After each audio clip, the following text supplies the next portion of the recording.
Morning students, are you okay बेटा? चलो देखो, लास्ट लेक्चर में हमने अपना इंटरव्यू लेसन कंप्लीट किया था। इसके क्वेश्चंस दिए थे, एक्स्ट्रा क्वेश्चंस दिए थे, ऐसे टाइप क्वेश्चंस दिए थे। जो आज का टॉपिक हमारा रहेगा the next lesson going places. Going places जो टॉपिक है, स्टोरी जो है, वो बच्चों की जो इमेजिनेशन होती है, मतलब बच्चे क्या करेंगे, बच्चे इमेजिन करते हैं कि भाई अपनी फैमिली इकोनॉमिक कंडीशन को देखते हुए कोई इमेजिन नहीं करता। इट मीन्स हाई इमेजिन करते हैं वो, जबकि उनकी रिलेटिव, उनका फैमिली जो इकोनॉमिक कंडीशन के अकॉर्डिंग वो नहीं सोचते। बिल्कुल as it is same in this story में भी हुआ है। क्या इसमें मैं करेक्टर्स करवाऊँगा आपको और इंट्रोडक्शन देता हूँ, उसके बाद में समराइज़ करूँगा पूरे लेसन को, और उसके बाद में आपके पास कुछ एक क्वेश्चंस भी मिलेंगे। ठीक है बेटा? तो इंट्रोडक्शन में पूरी जो स्टोरी आएगी आपकी, वो आपका कंक्लूजन भी, और मतलब वो जैसे हम बुक में पढ़ेंगे तो think about it. It means before reading the text आपके पास कुछ लाइंस आती हैं, तो वो ही आपका इंट्रोडक्शन होता है। ठीक है ना? इंट्रोडक्शन में पूरी जो आपकी स्टोरी किस प्रकार से मूव करेगी, वो सारा डिस्क्रिप्शन आपको मिलता है। तो इंट्रोडक्शन मैं आपको करवा रहा हूँ और पूरी स्टोरी इसके अकॉर्डिंग ही चलेगी बेटा। क्लियर? तो देखो, सबसे पहले मैं इंट्रोडक्शन करवाने के बाद में स्टोरी को समझाता हूँ। देखो बेटा, come to point. Are you ready? Okay, let's start. The theme of this story, कहता है इस स्टोरी का जो थीम है, is adolescent fantasizing and hero worship. कहता है अपनी ही हीरोगिरी को, इट मीन्स नाइक वर्शिप, हीरो वर्शिप, अपने प्ले की या जो परफॉर्म करते हैं उसकी वर्शिप, इट मीन्स कार्य प्रधान। और एडोलसेंस, इट मीन्स अकेलापन। फैंटासाइजिंग, इट मीन्स रोमांचित कर देने वाला अकेलापन। और अपने ही कार्य को प्रधानता देने के बारे में ये कहानी का थीम होगा। It is quite natural for teenagers, मतलब जैसा आई टोल्ड यू ऑलरेडी कि भाई ये बच्चों, टीनेजर्स, इट मीन्स बच्चों के लिए नेचुरल है टू हैव अनरियलिस्टिक ड्रीम्स, मतलब अनरियलिस्टिक, जो कि वास्तविक ड्रीम्स, वास्तविक मतलब specially when their families are not well off, मतलब उनके परिवार की जो इकोनॉमिक कंडीशन है उसके अकॉर्डिंग बच्चे कभी भी ड्रीम्स नहीं लेते। इट इज़ बिकॉज, ऐसा है क्योंकि, ऑफ द फैक्ट, वास्तव में, that the socio economic background plays a leading role in the lives of the youths. क्या बेटा? ये सच्चाई है कि सोशियो इकोनॉमिक की जो सामाजिक हमारी इकोनॉमिक कंडीशन है, वो background plays a leading role in the lives of the youth.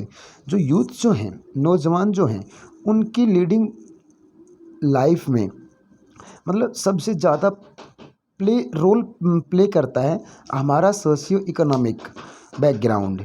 Clear? For choosing a particular profession, कि बच्चे आगे चल के क्या प्रोफेशन चूज़ करेंगे, वो हमारी सोशियो इकोनॉमिक बैकग्राउंड के ऊपर डिपेंड करता है बेटा। The act of fantasising may lead to, the act of fantasising may lead to miseries in case it is beyond our approach. It means अगर मान लो बच्चे ने कोई ऐसा वे चूज़ किया, ऐसा फ्यूचर चूज़ किया जो हमारी मतलब पकड़ से बहुत दूर हो। इट मीन्स या तो हमारी जो इकोनॉमिक कंडीशन है बहुत पुअर है, और उसके अकॉर्डिंग हम उस जो बच्चे ने चूज़ किया है जो अपना प्रोफेशन, उसको हम क्या बोलते हैं, बेयर नहीं कर सकते। तो यही है। और मिजरी होती है, मतलब it is useless to build castles in the air. It is useless to build castles, कहता है ये इज यूजलेस टू बिल्ड, बेकार होगा, यूजलेस बेकार होगा, to build castle in the air, जैसे हवा में तीर छोड़ना, तीर छोड़ने जैसी बात होगी। इट मीन्स अकॉर्डिंग हमारी इकोनॉमिक बैकग्राउंड के अकॉर्डिंग हम रियलिस्टिक्स, जो हमारी रियलिटी है उसके प्रति हम देख करके ही अपने करियर को चुनें, या फिर हम उसके प्रति ही अपने ड्रीम्स को रखें। क्लियर? ये था। देखो, अब हमारा बैकग्राउंड सपोर्ट हमें नहीं कर रहा, और हम मतलब किसी ऐसी जॉब के लिए अप्लाई कर रहे हैं, सर्च कर रहे हैं जो बहुत कॉस्टली हो, या उसकी मतलब उसके पीछे जो खर्चा होता है वो बहुत ज़्यादा होता है। तो वही इसी प्रकार से लेसन रहेगा। ठीक है बेटा? देखो, अब इसके जो करैक्टर्स हैं, जो इसमें पात्र जो हैं इस स्टोरी के वो कौन कौन है अब आपकी समझ में आएगा। मैं समझाता हूँ। Sophie a school going teenager, it means एक छात्रा है, लड़की है। Jansie her friend, a friend and classmate of Sophie, Sophie की दोस्त भी है और उसकी क्लासमेट भी है। Geoff an elder brother of Sophie, Sophie का बड़ा भाई, और डार्क जो है वो उसका छोटा भाई है। डैनी कैज, देखो इसके और ये जो लड़की है ये बस the main hero of the story Sophie and Danny Casey है। A young Irish football player है ये। Tom Finney a great football player, united name of the football team, father and mother of Sophie. It means ये सारे characters इस story में, इस lesson में बेटा देखो अब ये स्टोरी किस प्रकार से आगे बढ़ेगी, मूव करेगी। सोफ़ी और जॉन्सी जो हैं ये दोनों दोस्त हैं। सोफ़ी इमेजिन करती है, मतलब आफ्टर स्कूलिंग, स्कूल के बाद में मैं एक ब्यूटिक बनाऊंगी, फिल्म स्टार बनूंगी, डायरेक्टर बनूंगी, इस प्रकार से बहुत ज़्यादा इमेजिन करती है, कल्पना करती है भाई पैसा इस प्रोफेशन में सबसे ज़्यादा कुछ करना, मतलब इस प्रकार की बातें करती है। बट उसकी फैमिली जो फैमिली बैकग्राउंड जो है सो पुअर, बहुत गरीब है। बट वो अपनी रियलिटी को छोड़ के इमेजिन करती है और यही उसको एक दिन बात बहुत ज़्यादा मिजरी बन के उसकी तरफ, मतलब वो बहुत पीड़ा होती है उसको जब ये उसका जो ड्रीम होता है ये फुलफ़िल नहीं होता तब। समझ रहे हो ना। जैसा इंट्रोडक्शन में मैंने बताया था कि वो रियलिस्टिक से बिल्कुल हटके सौपन ले रही थी वो, तो वैसे ही ये जब लड़की सोफ़ी अपने ड्रीम को फुलफ़िल नहीं कर सकी तो वो जो थिंकिंग जो थी, उसकी इमेजिन जो थी, वो उसके लिए क्या बन गई बेटा, मिजरी बन गई थी। क्लियर। कैसे, अब ये क्या क्या एक्सपेक्ट करती है, क्या क्या इमेजिन करती है, ये हम समरी में बताएंगे। समझ में आया ना बेटा। देखो अब नेक्स्ट जो इसकी रहेगी समरी, एंड आफ्टर समरी आपको मिलेंगे कुछ एक क्वेश्चंस भी। क्लियर। देखो Sophie the main hero of the story, a teenager is filled with fantasies and desires. कहता है बहुत, मतलब भरी हुई है आकांक्षाओं से और डिज़ायर, इच्छाओं से, मतलब उसका हर समय इच्छा होती है, मतलब मैं ये करूँगी, वो करूँगी, ये बनूँगी। She comes from a poor financial background. कहता है उसका जो पारिवारिक फाइनेंशियल बैकग्राउंड जो है, पारिवारिक पुअर, बहुत ही ज़्यादा पुअर है। She dreams of owning a beauty. देखो मतलब उसकी फाइनेंशियल कंडीशन बहुत पुअर है, बट वो ड्रीम करती है, मतलब सपन लेती है ओनिंग ए ब्यूटिक, ब्यूटिक बनाने की, वन डे, एक दिन, और बीइंग एन एक्ट्रेस और fashion designer. But her friend Jansie believes that they are from a poor financial background and have to work in a biscuit factory.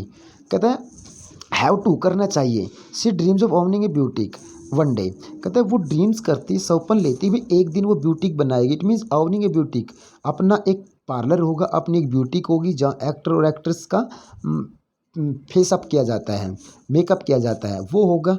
और being an actress, या फिर कोई actor, मतलब actress बनेगी वो एक, और फैशन डिज़ाइनर बनेगी। बट हर फ्रेंड जानसी, लेकिन जो सेकंड जो हमने कैरेक्टर बताया था उसकी क्लासमेट या उसकी फ्रेंड जॉन्सी जो थी, बिलीव्स, विश्वास करती है, that they are from a poor financial background. उसको ये विश्वास था कि भाई वो दोनों लड़कियां जो थी वो, उनका जो बैकग्राउंड, फाइनेंशियल बैकग्राउंड था वो बहुत ही पुअर था। And have to work in a biscuit factory, और उनको करना चाहिए काम, आफ्टर स्कूलिंग उनको काम करना चाहिए बिस्किट फैक्ट्री में। समझ में आया बेटा। जॉन्सी जो उसकी दोस्त थी, हु इज़ मोर रियलिस्टिक, बहुत ज़्यादा विश्वास करने वाली थी रियलिटी में। Tries to pull Sophie to reality, वो प्रयास करती है सोफ़ी को वास्तविकता की तरफ धकेलने का। इट मीन्स वास्तविकता दिखाने का प्रयास करती है, बट इन वेन, लेकिन उसकी सारी जो कोशिशें थी वो बेकार रही। सोफ़ी लाइज ए स्मॉल हाउस। कहता सोफ़ी सोफ़ी जो थी वो छोटे से घर में रहती थी, विद हर पेरेंट्स, अपने माता पिता, एंड ब्रदर्स, अपने भाइयों के साथ। एक का नाम जॉफ एंड लिटिल डैर्क, और छोटे वाले का क्या नाम था बेटा, डैर्क था। दो यद्यपि she voices are feelings and desires, जबकि कहता है वो अपने डिज़ायर,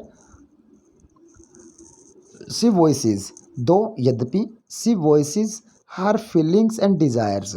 कहता है वॉइसेस हर फीलिंग्स, अपनी इच्छाओं, अपनी फीलिंग्स जो वो फील करती थी वो, एंड डिज़ायर्स जो उसकी इच्छाएं होती थी उनके बारे में हमेशा बोलती रहती थी। हर पेरेंट डोंट बिलीव हर, कहता है अपने पेरेंट्स के सामने अपनी फीलिंग्स और डिज़ायर्स के बारे में वो एक्सप्रेस करती थी, बट उसके जो पेरेंट्स थे वो उसकी उस डिज़ायर और फीलिंग्स पे विश्वास नहीं करते बिकॉज दे अनलाइक हर क्योंकि वो उसकी उन बातों को या उनकी उसकी इच्छाओं को पसंद नहीं करते थे। Are more mature and know the harsh realities of life, मतलब वो उससे ज़्यादा मैच्योर वयस्क थे बेटा, वयस्क हैं, एंड नो और जानते हैं the harsh realities of life, जिंदगी की कठिन जो हार्श कड़ी जो रियलिटीज जो हैं, वास्तविकता जो है वो उसको जानते हैं। Sophie finds A sort of fascination for her Elder brother जाव। कहते हैं सोफ़ी जो है फाइंड से सार्ट, एक होता है SHORT और एक होता है SORT। सार्ट मीन्स होता है टाइप, SHORT छोटा साइज में। कहता है सोफ़ी फाइंड से सार्ट ऑफ फैसिनेशन वही अट्रैक्शन सोफ़ी देखती है एक तरह का, मतलब एक तरह उसकी तरफ अट्रैक्ट होती है फॉर हर एल्डर ब्रदर जॉफ, उसका भाई जो था भाई जो था बड़ा जॉफ, उसकी तरफ वो अट्रैक्ट होती है, आकर्षित होती है। हु इज स्टार जो कि लंबा है, स्ट्रॉन्ग ताकतवर, हैंडसम और सुंदर भी है, एंड रिजर्व्ड और बिल्कुल रिजर्व्ड सुरक्षित है। इट मीन्स ऐसी कोई एक्सेप्टेशंस नहीं रखता वो। सी एनवॉइस इज साइलेंस। एनवॉइस मीन्स क्या होता है?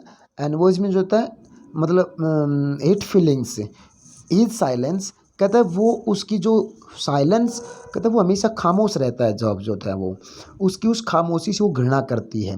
एंड ऑफन वंडर्स और प्राय हैरान होती है अबाउट हिज थॉट्स अपने भाई जॉब के विचारों के बारे में।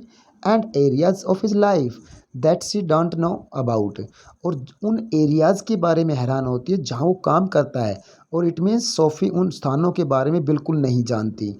सोफ़ी फैंटिसाइजेस अबाउट डैनी कैजे और भी ज़्यादा रुचिकात्मक हो जाती है अबाउट डैनी कैजे जो इरिश फुटबॉलर था उसके बारे में। And Irish football player whom she had seen playing in innumerable matches, जो कि अगिनत मैचेज में खेलता हुआ देखा था सोफ़ी ने, उसके बारे में और भी ज़्यादा फैंटिसाइजेज हो जाती है, रुचिकात्मक हो जाती है। सी मेक्स अप ए स्टोरी और कहता है डैनी कैजे के बारे में सोफ़ी एक कहानी बनाती है अबाउट के बारे में, how she met him in the streets, कहता किस प्रकार से डैनी कैजे से वो मिली थी गलियों में। एंड टेल्स और उससे कहा दिस टू जॉफ कहता है मतलब और बताती है जॉफ को कि भाई वो किस प्रकार से डैनी कैजिक से गलियों में मिली थी। जॉफ से बताती अपने भाई से बताती है। Geoff who is more sensible than Sophie जो ज़्यादा संवेदनशील था सोफ़ी से, जॉफ डजंट रियली बिलीव कि भाई वास्तव में वो उसकी इस कहानी पे विश्वास नहीं करता है। सोफ़ी ने जो मनगढ़ंत कहानी बनाई थी about meeting of with Danny Kaye, उस कहानी के ऊपर बिल्कुल भी बिलीव नहीं करता है। Even even if she wants to, या इवन भी इफ सी वांट्स टू मतलब यदि वो चाहती है तो भी नहीं विश्वास करता उसका भाई उसकी से वास्तव में उसके ऊपर विश्वास नहीं करता उसका भाई। इट सीम्स ऐसा प्रतीत होता है an unlikely incident for Sophie to meet the prodigy in their street कि भाई जैसे कि ऐसा प्रतीत होता है जैसे कि बेटा इट सीम्स एन अनलाइकली ना चाहते हुए इंसिडेंट घटना घटी फॉर सोफ़ी के लिए टू मीट मिलना the parodies in their life in their street कि भाई वो उनकी गलियों में वो उन पैरोडीज इट में जिसके बारे में एक्सपेक्ट करती है, जो मतलब जिससे प्रेम करती है, जो उसको अच्छा लगता है, उससे मिली थी। अनएक्सपेक्टेड था वो। बट परंतु when SoFi describes the meeting in all her details कहता लेकिन जब वो सारी डिटेल्स का डिस्क्रिप्शन देती है अपने भाई जॉफ को डैनी कैजे से मीटिंग का, ही बिगिंस टू होप उसके बाद में ही begins to hope it mean Geoff ने शुरू करता है आशाएं लगाना, आशा करता है that it could be true कि भाई वो हो सकती थी सच्चाई, मतलब डैनी कैजे से मीटिंग सॉफ की सच्चाई हो सकती थी। सी टेल्स हिम कहता है she tells him that Danny has promise to meet her somewhere again कि सोफ़ी जो थी वो अपने भाई को बताती है कि डैनी कैजे ने मेरे से प्रॉमिस किया है टू मीट, मिलने का, हर समवेयर अगेन, कि भाई कहीं दोबारा मिलने का प्रॉमिस किया है डैनी कैजे ने।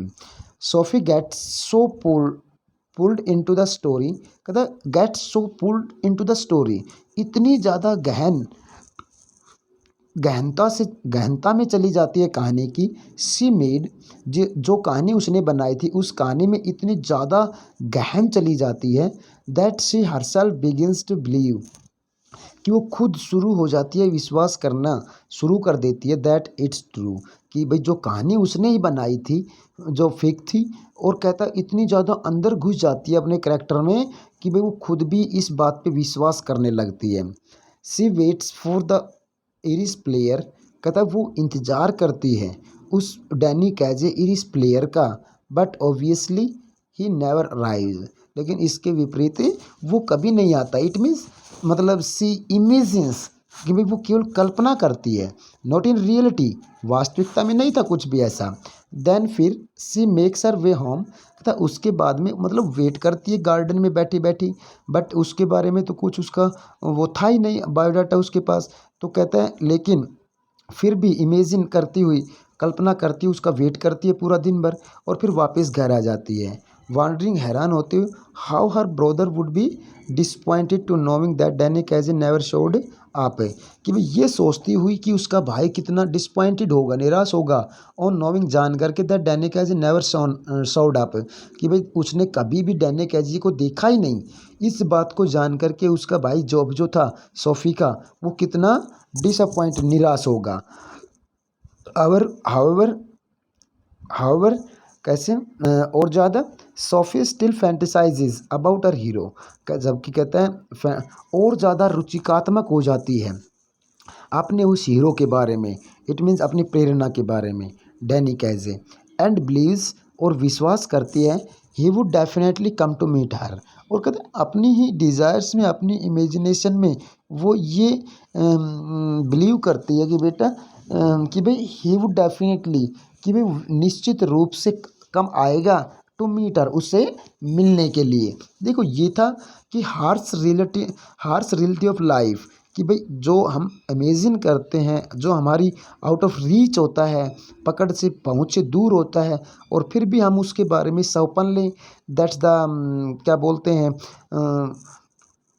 अनबिलीवेबल, ठीक है ना। तो कहता है उस वक्त मतलब सौंपन देखना अच्छी बात है, लेकिन जब वो पूरा ना हो तो उस वक्त मतलब आदमी कितना टूट जाता है, कितना दुख, मिजरी बन जाता है वो विचार उसके लिए। तो यही बात इस यहाँ शो होती है बेटा, कि भाई उसने केवल मतलब इमेजिन किया था, और लास्ट में देखो वो क्या बोलती है कि भाई वो एक उसका ये विश्वास होता है कि वो definitely come to meet her one day, कि एक दिन वो उससे मिलने ज़रूर आएगा, ठीक है ना। तो इसके अकॉर्डिंग ही पूरा लेसन चलेगा, बट उसमें थोड़ा सा डिटेल में दे रखा है लेसन में, तो आप बेटा लेसन को ज़रूर पढ़ेंगे।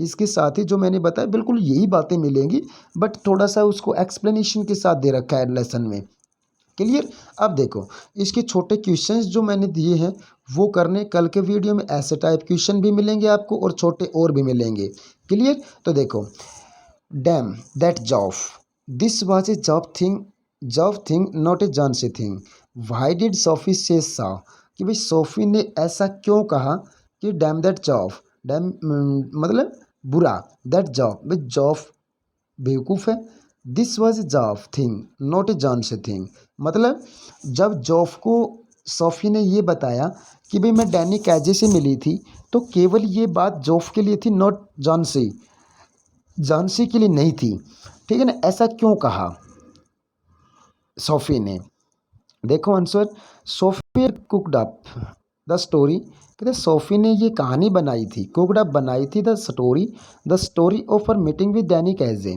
To impress Geoff was a great fan of the football prodigy, कहता है जो कि जॉफ जो था इस फुटबॉल प्लेयर का, फुटबॉल सेलिब्रिटी का बहुत बड़ा फ़ैन था, उसको इम्प्रेस करने के लिए सोफी ने ये कहानी बनाई थी, क्लियर। शी न्यू, सोफ़ी जानती थी, दिस न्यूज़, इस बात को, would be of great interest to her brother, कि भाई इस कहानी के ज़रिए वो अपने भाई को और ज़्यादा इंटरेस्ट देगी। शी हैड आल्सो थॉट, कहते सोफी ने ये भी सोचा हर ब्रदर कि उसका भाई वुड कीप पर सीक्रेट, कि इस कहानी को वो सीक्रेट रखेगा। सी डिडेंट वांट जानसी, मतलब सोफी नहीं चाहती थी कि ये जो कहानी है ये जानसी को पता चले। हु वॉज नाइजी, नाइजी मीन्स कहता है जो मतलब एक बात बताने के बाद में वो सभी को बता दे। टू नो अबाउट दिस, कहता है टू नो अबाउट दिस, इसके बारे में वो अननोन ही रहे। सो इसलिए वैन जफ टोल्ड जॉन्सी, जब जफ ने ये कहानी पूरी उसकी जॉन्सी से बताई, सोफी कस डेम, तो सोफी ने उसको बुरा भला कहा। बिकॉज शी न्यू, सोफी जानती थी Jansie would spread her story in the entire neighbourhood, कि भाई जॉन्सी जो है उसकी इस कहानी को पूरे पड़ोस में स्प्रेड कर देगी, फैला देगी। इस बात को वो जानती थी सोफ़ी। क्लियर, समझ में आया होगा आपके। सेकंड क्वेश्चन जो है बेटा देखो, अगर समझ में नहीं आया तो एक बार जब लेसन पढ़ोगे तो इजीली अंडरस्टूड कर पाओगे बेटा। दूसरा क्वेश्चन जो है, why did Sophie like her brother Geoff more than more, कि सोफ़ी जो है अपने भाई को इतने ज़्यादा लाइक क्यों करती थी देन एनी अदर पर्सन, दूसरे लोगों की बजाय अपने भाई जॉफ को ज़्यादा पसंद क्यों करती थी। फॉर सोफ़ी, सोफ़ी के लिए her brother जॉफ was the only person, कहता है सोफ़ी के लिए केवल उसका भाई जॉफ जो था वही एक ऐसा ही पर्सन था हु लिसन टू हर, उसकी बातों को सुनता था। फैंटासाइज एंड लॉन्ग क्रिस ड्रीम्स, और कहता वो मतलब एक उसके जो सपन थे, उसकी जो मनगढ़ंत कहानियाँ थी वो सारी अपने अपने उसका भाई सुनता था और कोई नहीं सुनता था।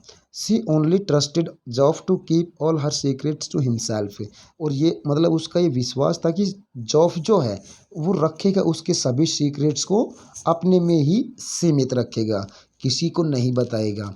क्लियर, समझ में आया बेटा। नेक्स्ट क्वेश्चन जो हमारा है वो है, why don't Sophie want Jansie to know about her story with Danny, कि भाई सोफ़ी जो है वो नहीं चाहती थी कि भाई जॉन्सी को पता चले उसकी स्टोरी, जो डैनी कैजे के प्रति उसने जो स्टोरी बनाई थी वो स्टोरी के बारे में जॉन्सी को नहीं पता चले, ऐसा क्यों चाहती थी वो। जॉन्सी टोल्ड सोफ़ी, जॉन्सी ने सोफ़ी से कहा that Geoff had given her the news of her meeting with Danny Kaye, भाई जॉन्सी ने सोफ़ी से कहा कि भाई जॉफ ने मेरे को बताया आपकी डैनी कैजे की मीटिंग के बारे में। सोफ़ी कस्ड जॉफ, उसने उसको बुरा भला कहा। फॉर टेलिंग जॉन्सी दिस, कि ये बात जॉन्सी को बताने के उपरांत। बिकॉज इट वॉज मीन्ट, इसका मतलब था to be something special, to be something special, कुछ खास था between Geoff and her, Geoff और उसमें। It was not the Jansie kind of things at all, और कहता सोफ़ी और जॉफ में कुछ खास था, और इसका मतलब ये था बेटा कि Jonesy kind of thing at all, ये बात जॉन्सी की नहीं थी। Jonesy was nosy and now the whole neighbourhood would come to know her story, और अब अगर जॉन्सी को पता चल गई तो उसकी कहानी सभी पड़ोसियों में फैल जाएगी। समझ में आया बेटा। नेक्स्ट क्वेश्चन जो हमारा फोर्थ का है वो है, what did Sophie tell Geoff, भाई सोफ़ी ने जॉफ से क्या कहा about her meeting with Danny Kaye, Danny Kaye की मीटिंग के बारे में। उसने कहा था भाई गली में मिली थी, उसने आगे और मेरे को प्रॉमिस किया है, उसकी आंखें ऐसी थी, नाक ऐसा था, उसका अपीयरेंस ऐसा था, ये सारी बातें इस आंसर में आपको मिलेंगी। ठीक है, जब लेसन पढ़ोगे तो शायद थर्ड पैराग्राफ में इसका आंसर आपको मिल जाएगा। क्लियर। नेक्स्ट क्वेश्चन जो हमारा फिफ्थ का है बेटा, why didn't Sophie want Jansie to know about her story with Danny, क्यों नहीं चाहती थी। क्वेश्चन ऑलरेडी मैं करवा चुका हूँ, बट इसकी जो वो लैंग्वेज है, वो वर्डिंग जो है थोड़ी सी चेंजमेंट के साथ है, तो इस क्वेश्चन को भी you can do yourself. Clear. Next question हमारा है सिक्स्थ का बेटा, वो देखो, did Geoff keep his promise to Sophie, क्या जो प्रॉमिस किया था जॉफ ने अपनी बहन सोफ़ी से, क्या उसको रख पाया। हाउ डू यू नो, आपको कैसे पता चला। देखो नो, क्योंकि उसकी प्रॉमिस तो टूट गई थी जब उसने सारी बातें जॉन्सी को बता दी थी। सॉफ की जो सीक्रेट स्टोरी थी वो सारी कहानी बता दी थी उसने जॉन्सी को, तो कैसे how can we say the promise kept with Geoff, ठीक है ना। तो no, Geoff didn't keep his promise to Sophie, he told Sophie's secret to Jonesy's brother Frank, who in turn told Jonesy about it. कि Sophie का जो secret था, Geoff ने Johnsy के भाई को बताया, उसके भाई ने जॉन्सी को बता दिया। वी नो दिस, हमें ऐसा पता चला because Jonesy question Sophie about her meeting with footballer. कहते जॉन्सी ने सोफ़ी से पर्सन किया उस फुटबॉलर के बारे में, फुटबॉलर से मीटिंग के बारे में। And Sophie's startled that Jonesy know about this meeting. और कहते हैं सोफ़ी हैरान हुई ये जान करके कि भाई ये सीक्रेट मैटर, सीक्रेट प्लान इसको कैसे पता चली, सीक्रेट स्टोरी इसको कैसे पता चली। क्लियर। नेक्स्ट नेक्स्ट जो क्वेश्चन है 7 का बेटा, वो देखो एक बार। क्या हाउ डिड सोफ़ीज फादर रिएक्ट। अब देखो ये क्वेश्चन इंपॉर्टेंट है कि भाई सोफ़ी के फादर ने कैसा रिएक्ट किया, दर्शाया। When Geoff told him about her meeting with Danny Kaye. कहता है जोफ ने जब सोफ़ी की और उसने जो कहानी थी मीटिंग की वो अपने फादर के सामने बताई, तो उसके फादर का रिएक्शन क्या था, कैसा था। When Geoff told their father, जब जोफ ने उनके पिता को बताया about Sophie's meeting with Danny Kaye, he didn't believe it. तो कैसा उनके फादर ने इस कहानी के ऊपर बिलीव नहीं किया। And suspected it was one of Sophie's wild stories. और ये सस्पेक्ट किया कि भाई ये भी सोफ़ी की कोई वाइल्ड स्टोरीज में से एक थी। He was filled with disdain and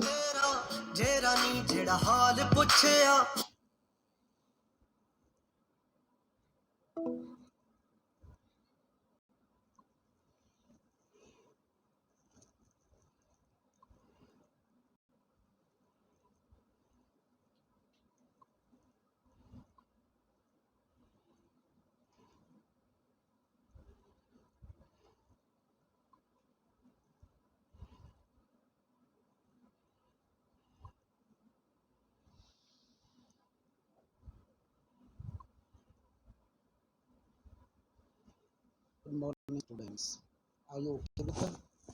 good. देखो लास्ट लेक्चर में हमने the snake and the mirror की समरी और 16 क्वेश्चन